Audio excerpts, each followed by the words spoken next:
Hello, Breasties, and welcome to my breast explant journey. I am Carla Marie. This is episode number 13. This is a mini series, but we're just going to keep going as long as it makes sense. I started this journey of removing my implants 2-3 months. Well, I started the podcast 2-3 months ago. I started the thought of removing my implants more than 3 years ago at this point, and I did it a month ago. I am coming up on 5 weeks post-op, and there are a few more things I'll get to start doing now, but to be honest, most of my soreness is gone. If you're watching this on YouTube, I'm lifting my arms above my head, which is cool. I did have something this week called a Mondor's cord, and it's when your vein gets either swollen or a little clogged up. Happens often, or maybe only, with breast augmentation surgeries in general, and it comes from your incision area down your abdomen, and it was painful when I was putting my arm up in that area, and I was like, I don't understand why this is happening. What's so sore here? And I started feeling it, and I was able to see it, and I was like, oh, I know exactly what it was. I heard about this. I knew it would happen, and I let it go for a little bit, and then I massaged it that day, and I heard and it is gone. It's just a little still sore there, so I'm assuming it's still under there, but they go away. They're harmless for the most part, and yeah, so all part of the process. The incisions are looking great. I got my first new bra that's not a surgical bra that I can wear now. I do have some to possibly wear down the line from SheFit, but I got my first bra from Target, which is so exciting. I sound like I'm 10, but I got a bra from Target. It's from Arden. I'll put the link in the description of this podcast. It is approved by Dr. Rankin. He said it fits great. He says where I'm at now, my breasts look great healing wise. I do have some swelling, like I told you, I think last episode, swelling under both of them. It's where the implant was. It's that pocket, and it's going down. And he said this specific bra will be great because where the band is, it's kind of pushing on that. So that'll help compress it a bit.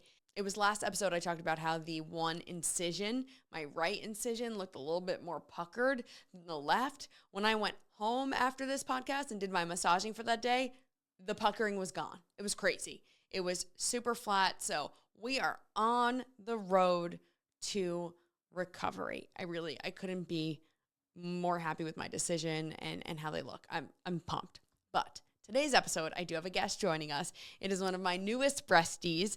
I met Lauralie through Instagram, through Dr. Rankin posting some of my videos. Lauralie was a future patient of his at that point. We connected while I was in Florida. We got to meet. It's great. So she is very new to having her implants removed. At the time of recording, it's 12 days post-op. She did have a lift. She's going to talk all about that. And her story is a bit wild because when she went in for her explant, she was employed. And not so much anymore. Wait till you hear about that. Let's meet Lauralie. This is Carla Marie's breast explant journey. I am so excited for everyone to meet Lauralie because I feel like I've been talking about you randomly and everyone's like, who is this person? So she is here today. Hello, Lauralie. Hello, Carla. How are you? I am good. Okay, so everyone's going to give you crap for calling me Carla, not Carla Marie. Just saying. If you get Carla. hate messages, then I'm kidding. You are fine. Okay. Speaking of names, actually, let's talk about your name because it has nothing to do with boobs, but it's such a fun story, and I think people need to understand your name, Lauralie, and how you got it. My name was supposed to be Laura, Laura. My mom had me in the car on the Long Island Expressway on the way to the hospital, Memorial Day weekend, rush hour traffic. I was child 4 of 6. And my dad said I popped out like a Coke out of a vending machine and walked into the hospital. I was still attached to the umbilical cord. So the nurse said, why don't you add L-I-E to Laura and make Lauralie for Long Island Expressway? So here I am, and I have a newspaper article that said baby born on Expressway didn't slow up her daddy because my dad's crazy like that and delivered me as he drove. That's crazy and the best story ever. Do people call you Laura or is it always Lauralie? Lauralie. Yeah. I told my dad he showed me how to adapt to my surroundings at a young age. Sure did. And we are going to get into that for sure because You have a crazy story. Your explant journey in general is crazy, and it is still developing literally over like the last few weeks. So at this point, you have been how many days since you explanted? I will be 2 weeks on Thursday, Okay, so so about 12 days. June 13th. Okay. So 12 days. You are probably, other than myself, the newest explanter who has been on this podcast. We have the same doctor, Dr. Rankin, which is how we met. I had been posting whatever I was posting about getting my boobs removed, and Dr. Rankin was also sharing it. And you, being an upcoming patient of his, you were following him and you saw my post and you reached out to me. And I think we were talking right before my surgery, right? You may have already Oh, explanted maybe. because you were day one explant, and I said, I'm going to shoot her a DM. I said, she's not going to answer me. This is going to go to some spam folder, but it's worth a shot. And then there you were. And I feel like we hit it off immediately. And then you were like, when's your post-op or your pre-op? And I was like, my pre-op is on my birthday. So I thought this was a great birthday present. And you said, I know you had mentioned to me you had the wedge pillow, Mm-hmm. and you were kind enough to message me back, and you were like, hey, do you want this wedge pillow? I can't fly back with it to Seattle. How about I meet you in Dr. Rankin's parking lot? I love this community. And then also in that moment, so Anthony, who is my boyfriend, has been on this podcast. He talks about how he was standing there and we were like, oh, this is what my boobs look like. And you were like, oh, this is what mine looked like. He's like, this is so bizarre. And you and I obviously think it's completely normal. All the women on this podcast think it's completely normal. Right. And I actually connected with Lala through your podcast because after That's I great. saw your first podcast, I went down a rabbit hole and I was binge watching it. That's cool. And my husband was like, what are you listening to all day long? And then I reached out to Lala and she's like, how about you just FaceTime me and, I can show you mine. I, lo- I love this so much. And the reason we say that we do that, it's not like to brag. It's not for anything. It's just so comforting knowing, oh, that's what you look like. I'm going to be fine because we've seen what amazing boobs look like after getting implants, but no one really talks about publicly about the explant until I'd say recent times. So now getting to see what they look like, so many of my friends have said to me, oh my God, I thought you were just going to have all this sagging skin hanging everywhere. And I was like, no, our bodies, for what we put them through, we do not deserve what they give back to us because you're 12 days post-op. And how do you feel? I feel great. It was a lot better than I anticipated. I did have to have a lift because Yeah. when I got mine, I was young, single, not a care in the world. It was a great idea at the time. I said, well, I'll just deal with it later in life. Well, here's later in life. And they looked like torpedoes after nursing 2 children. Okay. So how old were you when you got your implants? I was 28. You were 28 and you said and single. So then that means your husband had only known you Known with implants. and does not like fake boobs. Well, I remember meeting him and he's like, I don't know why girls get fake boobs. And I was like, I have fake boobs. And he's oh, like, well, women that get breast implants are just insecure. oh my God. Which we know is not always true, or Right. really for the most part. We just want big boobs. Okay. Leave us alone. Right. I Um, think it was the generation we grew up in, Baywatch, Pamela yeah. Anderson, Anna Nicole Smith. I remember being teased in middle school. Why are you wearing a bra? You don't even have any boobs.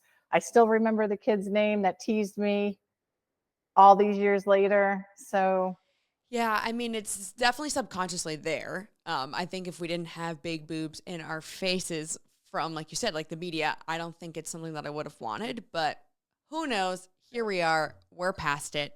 But then, so you had a job working at a plastic surgeon's office, correct? yes, So what did you do there? I'm an esthetician. I worked there for 6 years. I did all the skincare. So there was 2 sides. There was a medical side and there was a spa side. Okay, so you were the spa side. Yes. Okay. So you decide you want to explant. What was that process, that thought process like for you? Because for everyone I know, it's a bit different. My process was almost a 3-year process of me being like, I wonder if this is something I should do to finally getting them out? It was in February. I looked at my boobs Wait, in the what mirror. February? This February? February of 24. Woo! I looked in the mirror and I said, like I said, these torpedoes have got to go. So I instantly went to work and I wanted to consult with my doctor and told him I wanted an explant. And we're not going to say the doctor's name on this podcast at all. But let's go through what that consult was like. I don't think you're going to be happy with your decision. He said that to you? Yes. Okay. And then what does he do? Explants in office? I think it's more implant exchange, Okay. mostly breast dogs. It's not very popular from what I've seen. Maybe 2 women I know that have done it with him. So he did offer to pop my implants because I had saline implants. Okay, and I just want to make sure in case anyone's like listening and they like half heard what you just said, he offered to pop your implants. And let them drain and told me, then we'll see if you need a lift. I had no peace in my consultation about it, and I kind of just blew it off. Okay, but and never brought it up. I mean, we also know now that like just keeping, if you kept so he would say just keep the silicone shriveled up implant inside you then? No, I had asked him that. He said he would go through the original incision and pull the bag out because they were saline implants. They could be popped. But that's okay. And we know that so many women have saline implants, which you didn't, thank God, but have them with mold inside of them. Like, no, I did not. You didn't, but some women do, and you wouldn't know that. So imagine popping a saline implant and then mold is just floating around in your body. Okay. So you decide in that moment, this doesn't sound right. Right. So then I had a friend explant with Dr. Rankin. I also had a hairdresser who got them in by Dr. Rankin, but got them out by his partner, Dr. Dev in Miami. I'm fortunate enough that I live an hour north of him. So I called Aquaplastic Surgery. It took me 2 months to get a consultation. Got the consultation, went into Dr. Rankin. He took one look at me. He said, yep, you need a lollipop lift and you'll be about a B cup. Jeez. That's a great question, actually. What size were you with the implants in right before you got them removed? Probably double D's, and I'd say when I was nursing, I was probably an F. Oh, I look like I had 2 infant heads on the top of my chest. Okay. So Dr. Rankin tells you that, and then you had a great experience with actually getting a sooner appointment. Like, what was your original surgery date once you decided to go with Dr. Rankin? When I went in there, they told me he was booked out until September of 2025. My consultation was April 30th. Because I'm local, I think they had some wiggle room. They had given me a March of 25 appointment. Within 2 weeks, I received a text message that they had a potential new surgery date of June 13th, 2024. And was I interested? And I almost started to cry. Yeah, that's awesome. That really is awesome. And that's what I tell people when they're intimidated by Dr. Rankin's, wait. Just ask to be on the cancellation list because people change things. They change their mind. They move around. Maybe they don't want to wait that long, so they decide to go to a different doctor. There's a lot of moving parts. And I don't know if this is true, but I'm sure he blocks days off, possibly for time off, and then doesn't take the time off. So all these surgery dates become available. So keep that in mind as well. So if that's something you're interested in, definitely get on his cancellation list because it's great. So you tell your doctor at the office where you were working, hey, I'm going to explant. Like, what was that conversation like telling this guy who's a plastic surgeon, I'm not going to explant with you. I'm going to someone else. So out of respect to my boss, I went to my office manager and I said, I want an explant and I know that he doesn't think I'm going to be happy. I don't want to compromise my relationship here with you as my boss and me as the employee in case I do indeed regret my decision or something doesn't heal right. I don't want anything. So I've decided to seek care at another office with another surgeon. And that's very fair because he even said, you're not going to like your results. So why not go to someone else instead of hating the result that this guy gave you? So then she said, totally respectable decision. I will let the doctor know. And then I had mentioned something to him and he told me, it's okay. Don't worry about it. I said, listen, I don't want you to think I'm being shady. I want to be upfront and honest with you. I'm Right. not telling anybody in the office what I'm doing. I'm keeping this to myself. Smart. We'll obviously get into your recovery and all that's important, but it's now 13 days post-op. When you went into surgery, you had your job. And what happened right after surgery? One day after my procedure, my phone was ringing from the doctor. I thought he was calling to see how I was doing. No, mind you, Your employer, not, yeah. yes, my employer. I am incredibly high because I had the nerve block. So I was kind of in la la land. Yep. And I'm like, okay, he's calling to check on me.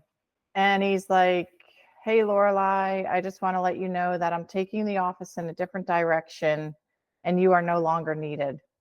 Which you and I both know is not the case. I mean, come on. It's more of Right. an ego hit. And he's like, I can't have this person who went to a different doctor working for me. 100%. And I'm a firm believer in everything happens for a reason. My original surgery was in March of 2025. I know the Lord opened this door for me to get into that surgery within 2 weeks, and that he shut that door, used this surgery to remove me from that office. And this is where my faith comes in. Yeah. Oh, for sure. Bigger, better things are happening. Let's actually talk about that right now. How people in your area can find you because you already moved on. You're already doing things. So talk about what you do and how people can find you and get an appointment with you. So I have now moved to Aglow Skincare. I'm located in Vero Beach, Florida. I do esthetician skincare, certified microneedle, chemical peels, the perfect derma peel, hydrofacial, regular facials. You can find us at aglowskincare.com. And then they can also follow you on Instagram, right? Yes, Skincare by Lauralie. I'm on Instagram and Facebook. So yeah, I'll put all Lorelai's information in the description of this podcast so you can follow her and just get in touch with her, get an appointment with her if you're in the area, support her on her new journey and new venture, because congratulations on leaving a toxic or would-be toxic work environment, because ain't nobody got time for that. So now you are on, look at you, new life, new body. I love it. But recovery. You had a lift, I didn't. So I love that you are here so new in the recovery to talk about what it feels like. Because I get a lot of women asking me, like, how did you know if you needed a lift or didn't need a lift? What's it like? And I just decided not to do the lift because I knew maybe I wanted to have kids one day and be able to breastfeed.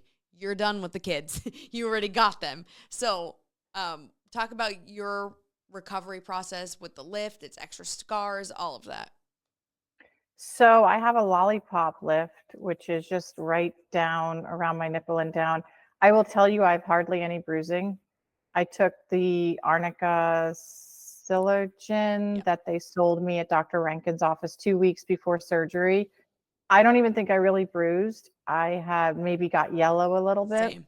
I'm pretty athletically conditioned because I worked out 5 days a week before surgery. So I feel like I bench pressed maybe 400 pounds over and over again after the nerve block wore off. But it's nothing unmanageable. I did not take any painkillers. I did take the muscle relaxers a few nights to sleep. But other than that, I just took the Tylenol. Well, also, what do you think the difference between explanting and implanting pain-wise? Explain what you think about that. I didn't move out of the bed for a week after I implanted. I laid in the bed and just didn't do anything.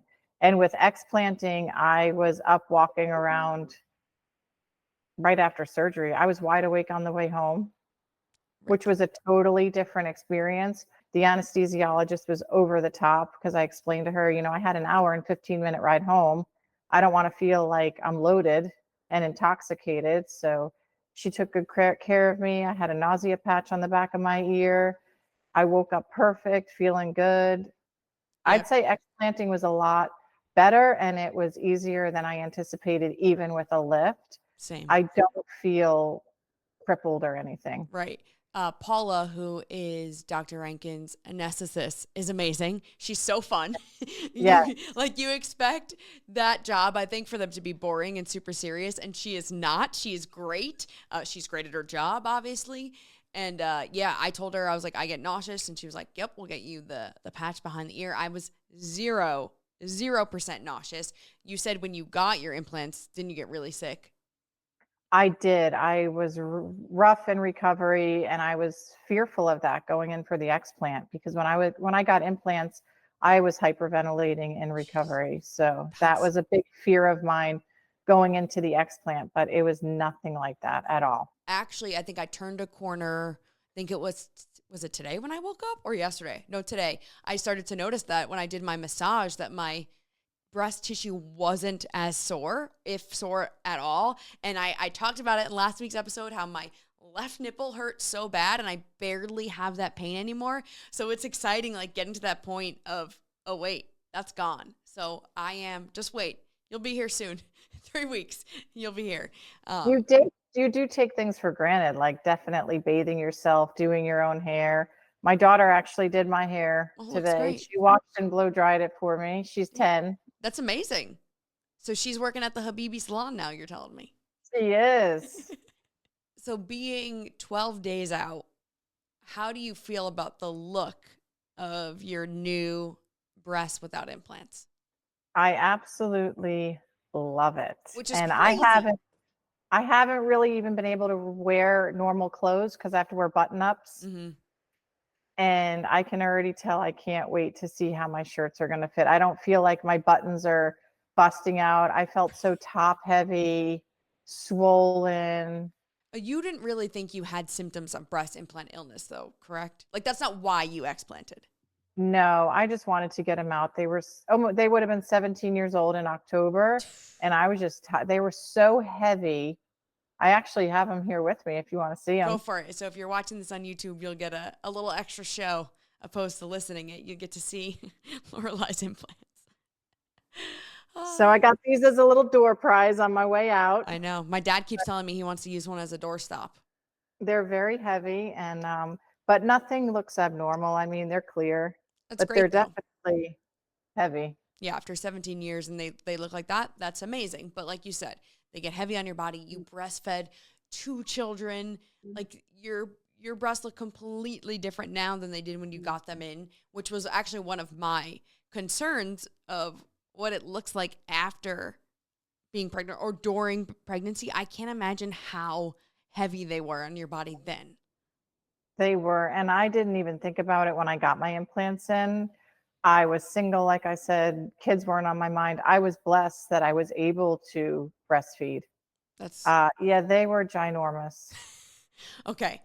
How do you feel about getting implants now after going through all of this, breastfeeding, having kids, and explanting? What are your thoughts on getting implants? Forget it. It's not worth it. I would have just got a lift after breastfeeding. Right. It would have been cheaper. But like I told Dr. Rankin on my intake form, it was a good idea at the time. When he asked me why I wanted to remove my implants, I said I was over the novelty of big boobs and tired of carrying around these torpedoes. And he probably just like laughed and shook his head because. And I actually joked with him at consultation. I said, well, Dr. Rankin, if I get fired for coming here for surgery, perhaps I could come work here. And I did indeed legit lose my job, Oh but my God.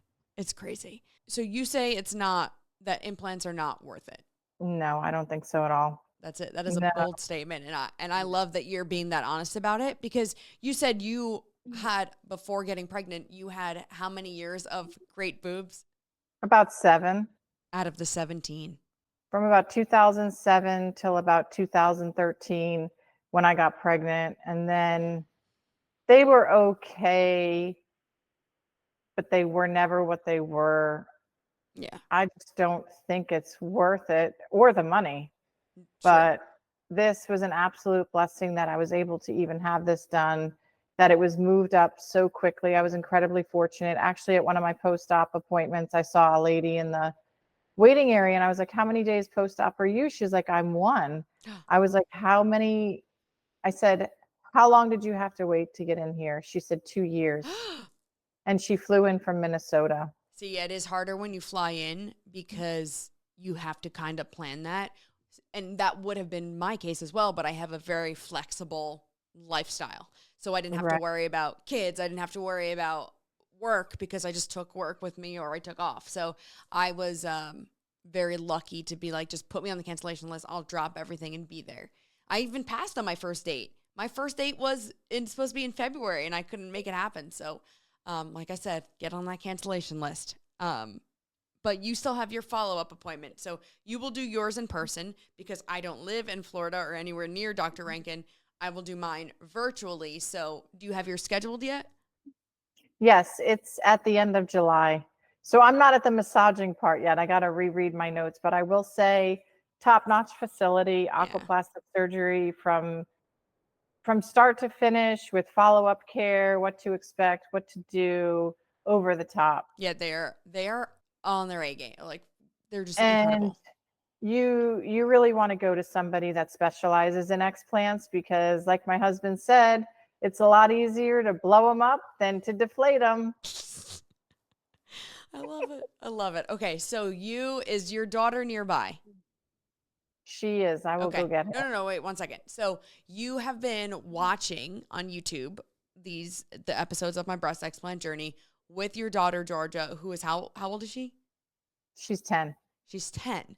And what is that like, taking your 10-year-old daughter on this journey of, hey, mom got implants when she was in her 20s and now she's taking them out. What has that been like for you? Because you also have a son as well. Yes. So at first, I didn't think she really knew what breast implants were.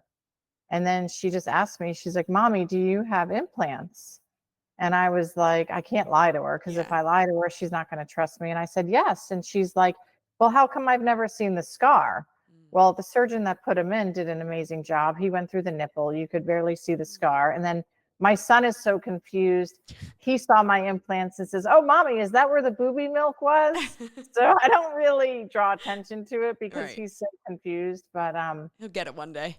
I stopped and said to her, I said, whatever you do, Georgia, don't ever get breast implants. I said, embrace the body you are given.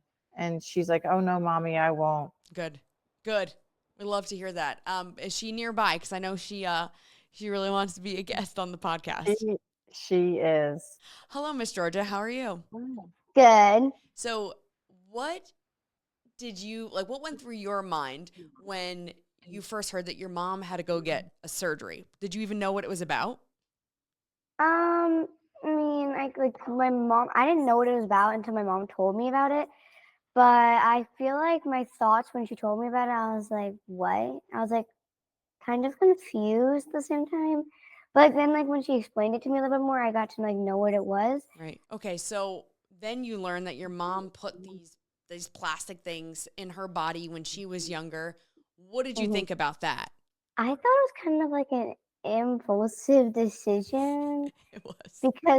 Because I feel like back in when she got him, I feel like she just wanted to have them because it was trendy and stuff. I think it was also just because she wanted them and she didn't even think of anything that was going to come with the process of having them for over 16 and a half years. So you seem like at 10 years old, you have a way better thought process going on in your brain than your mom did or that I did when we were in our 20s. So keep that with you.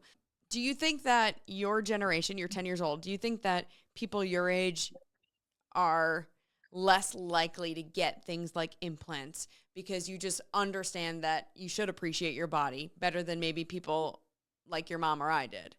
I think that people actually, I think some of my friends would probably get implants.